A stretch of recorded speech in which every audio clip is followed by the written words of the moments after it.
This program is brought to you by Connie Dodo of Connie Dodo Realty Group, 119 Pleasant Street, Methuen. When you want results, don't make a move without us.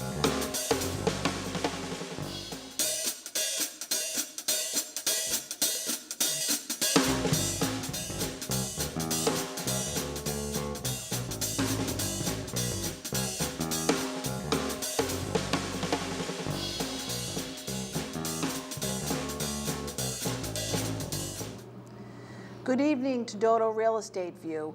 Again, I want to thank the community for your questions and your topics for discussion. It's fitting this month that it is winding down to tax season. We have Jim Savarino here. Thank you for coming, Jim. I appreciate it. Nice to be here.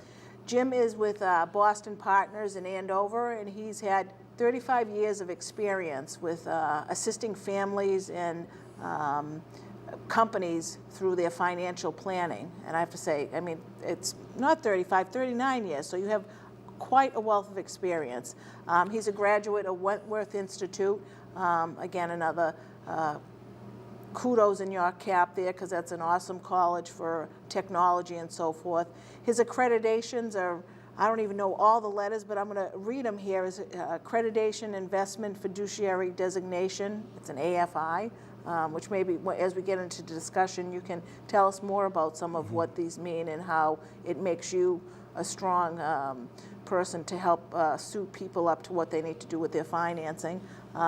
He also has long-term care certification from the Corporation for Long-Term Care, CLTC, a life underwriting training course fellow. Well, I think you have a lot under your belt. So with that, we're going to get into our topic today. A lot of people have asked, you know, what do I do with retirement? And again, how it connects with some of this whole thing with tax time. Mm-hmm. So what are the biggest retirement planning mistakes people make, would you say?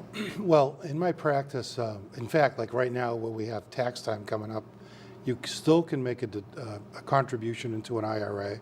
Should find out if you're eligible for one. If you are, you're eligible to put money in up to April 15th and take a deduction for 2015.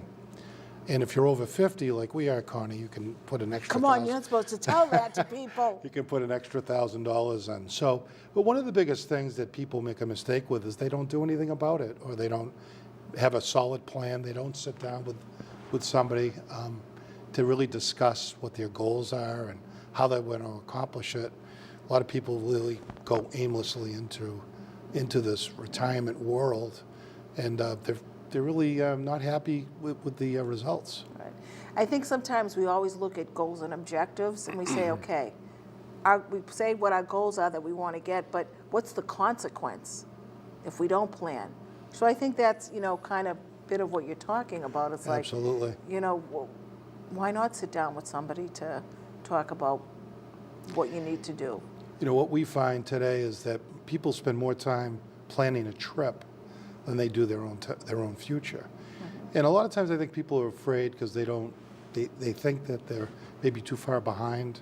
And, you know, colleges, families are putting kids through college, puts a tremendous strain on their budgets for them to save. But they really need to sit down and kind of take a look at Social Security. What is that going to pay them? When should they take it out? You know, we're finding that we have a lot of people that are opting it too early, and they really should wait it out and understand that if you take it at 62, it's like a 25%. It would be 25% less than if you waited till like you were 66. Say baby boomers like us are eligible right around 66 or 66 in a couple of months, and if they wait to age 70, there's a 32% increase from there. So a lot of people are working a little later too. That's pretty significant. It's a big in terms of percentage. It's a huge percentage, yeah. And a lot of people think we'll take the money and run, but like you say, there's consequences by taking it early. Mm-hmm. And actually, I was going to discuss it later, but we can discuss it now. That what we talk to people, like I find myself doing a lot more retirement counseling and planning. Right. I just was at a forum this past week, and we were talking about practice retirement. And we had some an interesting discussion with that people go into retirement and they never did it before, and they don't even know what to do. And in fact, we found that people were pretty depressed or they didn't have any like hobbies or any interests. So I think sometimes people need to think about that, even and if they have a significant other, that they should discuss, what do they want to do? I mean, we interviewed some people that were in retirement, and here we have spouse to spouse, and they're looking at each other trying to figure out what they're going to do tomorrow. And that's why you don't retire together. One retires and the other one works. Well, so that happens balance. quite often. You keep a good balance. Yeah, it is a good balance. Yeah. It's interesting you talk about that because it's not only a dollar value. Like you said, it's a mindset, it's a lifestyle for retirement. Absolutely. And it's a matter of, it sounds like they might need some recreational therapists to help people get to know what they like to do. But anyway. What's interesting, because people should think about that and try it out a little bit. What we're even talking to people about is if they've saved significantly and they're doing well with it, suspend some of your retirement savings for a couple of years. Spend that money on maybe a couple of trips to see what it feels like, or invest some more time into some hobbies you may have. Right. Because we find that that's been a little bit more beneficial. Or people can just keep working longer, but maybe take a little bit more time off. So it's really looking at the person as a whole. Absolutely. The holistic approach. It's not just the money. Yeah, Absolutely. It's not the money. I think it's important for people to understand, when should they start planning for retirement? As soon as possible. One of my designations, the accredited investment fiduciary, spend a lot of time. I work a lot with 401ks with companies, and I'm sitting down with, oh God, it's over like 200 meetings per year just talking with employees about their 401k balances. It's amazing how many companies that we have that have a matching contribution and people don't contribute. And it's amazing that we're trying, to increase enrollment in these companies. And then sometimes they're not even reaching the full match. So it's important to even look at, a lot of times I ask people when I'm doing doing planning with them, how much do you put in your 401k? They have no idea. And how much do they match? They have no idea. So we sit down and we make sure that they understand that. And then, so they should start as soon as they can and put in as much as they can. In terms of that, in terms of putting money into different endeavors that companies offer them, but what would you say is a good time for them to sit down with a financial planner such as you or whomever to start thinking of what am I planning for my life? Like you said, people they spend more time on a trip than they do on planning. Connie, it's funny. When the house is on fire, people want to put the fire out, and that's when they start feeling the heat, so to speak. Not to. Right. No. What we're finding, it's interesting because if we look at some of the 401ks in the 401k world, I look at different balances, and it's interesting. We see some folks that started off when they were in their early 20s. And they're in their mid-30s, and they're really doing really well. They have a good balance. When we do the projections, they're looking really good. But we find that, and then we have some people that have put it off. And oh my goodness, it's like, and what we're doing is we're trying to put our fingers in the dike so it doesn't leak anymore. Right. It's not, and even if you wait till sometimes people wait a little too long. There's still time. I mean, that you can, because after age 50, you do have catch-up contributions you can take advantage of. And another thing is allocating your money correctly. A lot of times people judge their investments by if they have a plus or a minus when they open up their quarterly statements. You need to really, especially look at what happened in the market recently. It's been in a topsy-turvy mode. And it's a good idea right now to sit down with your planner or sit down with a qualified individual, rebalance your portfolio, make sure it's in line with the risks that you want to take. I think it's important. I mean, I have to say, I probably started working with you, how many years ago? Maybe 16, 17 years Yes, ago. And yeah. it's, you know, it is important to sit down on a routine basis just to kind of check in. You get the statements, I get them, and whatever. You're not, Well, you look at it and you say, we'll deal with it at some other point, because I'm not at that point yet, but and to Connie is such a retire. busy woman, and she's so successful. Yeah. For me to sit down with her is another thing. Yeah, right, tie her down, I have but to get anyway, it. no. But she's done a lot of planning. You have done a lot of planning, and you're going to have a successful retirement as a result. Because you've led me down the road to that. Thank So you for- that's, thank you for allowing me to do it. So that's assisted me to make the right decisions. But Yeah. I think it's important. I wish I started when I was in, I mean, I did start planning, but didn't know what I was doing. But I wish I had somebody to sit down with when I was in know. my 20s. And I'm just wondering, is that an age to really start? You should start as soon as you can. Yeah. You know, it's like one of my lines. One of the things I say is, people don't plan to fail; they fail to plan. And part of it is just sitting down, and it's to sit down with a qualified individual, and it's really just having the discussion. It's just like what we're having today. Right. It's more important that you kind of like solidify in your mind what is it that you want to do, and it's like making a roadmap. I mean, if you're going to go on a trip, you always get a map, and you always make a Right. plan on that for that Right. trip, and that's the same thing with your future.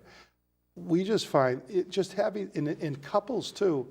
It's interesting that we work with couples, they haven't had that conversation, and it's good. And I think people are afraid. You know, money is a very sensitive subject, but it's like, I don't know if I should use this, but it's like going to church. When you go, when you come out, you feel a lot better. And I think when you sit down with somebody qualified and really have the discussion and put together a plan so you can see it in black and white, a lot of times you're going to feel a lot better, because it's not as bad as you think. Painless. It is painless. Yeah.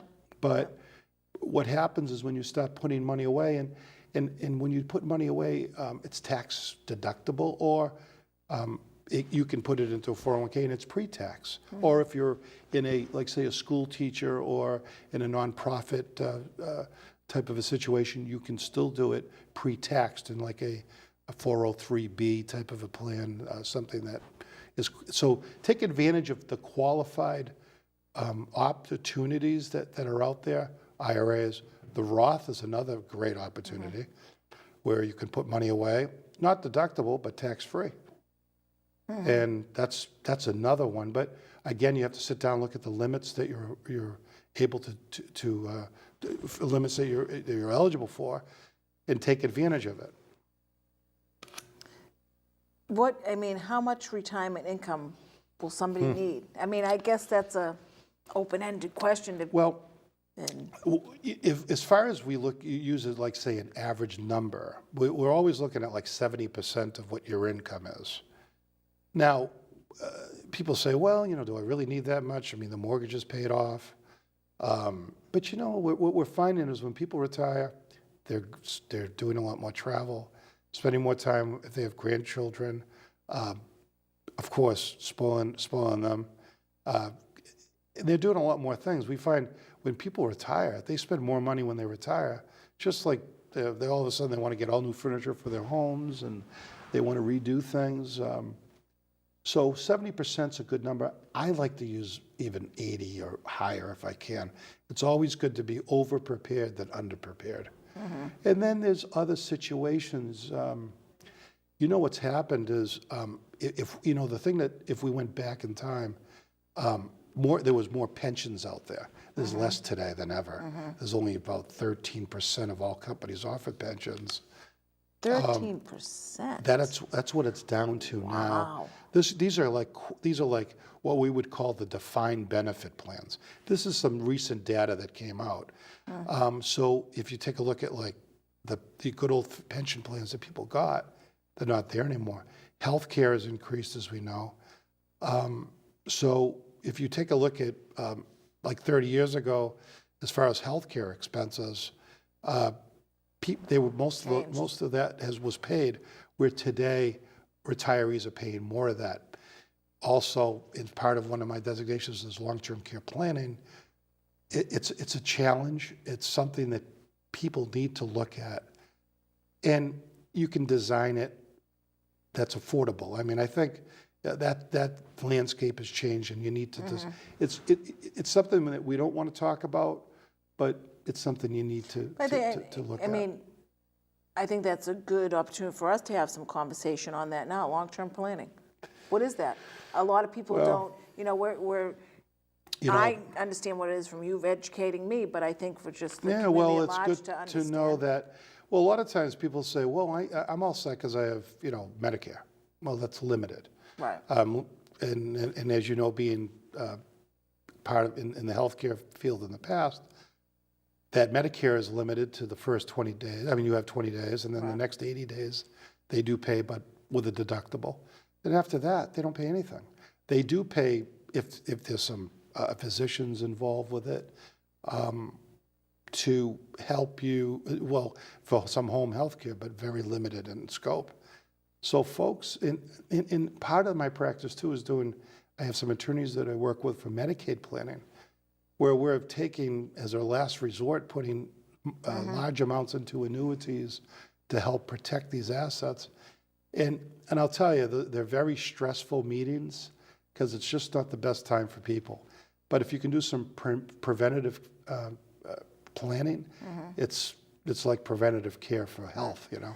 Well, it goes back to the original, I think people need to look at, and I think it's early on to have the whole, you know, and mapped out, not that you know, things change in everybody's life, but to know what type of life do I want to live at each interval in my life. It's true. And, you know, And what's the quality and how do I want to live that out and make sure there's plans in place. Absolutely. Even on the, you know, seeing a qualified individual, an attorney, I had a meeting this morning with a client. She lost her husband last year, and she's, you know, it's been a year, and it's been a tough year for her. But now she has to update her will, her trust. And it's like, and I said, you know, I was talking with her today, and I said, you know, we need to redo the game plan because you had one before, and now you have a new game plan. See, these are tough decisions to make, but it's better to make it while you're lucid and you can. And that's why you need to really have power of attorneys drafted and executed, and healthcare proxies. These are other things that we find that people need to do. Right. And I think, I mean, a lot of times when we sit down with people with their homes, I mean, you know, it's like, okay, what's your plan for 5 years? Where are you going to be? You know, and you know, and the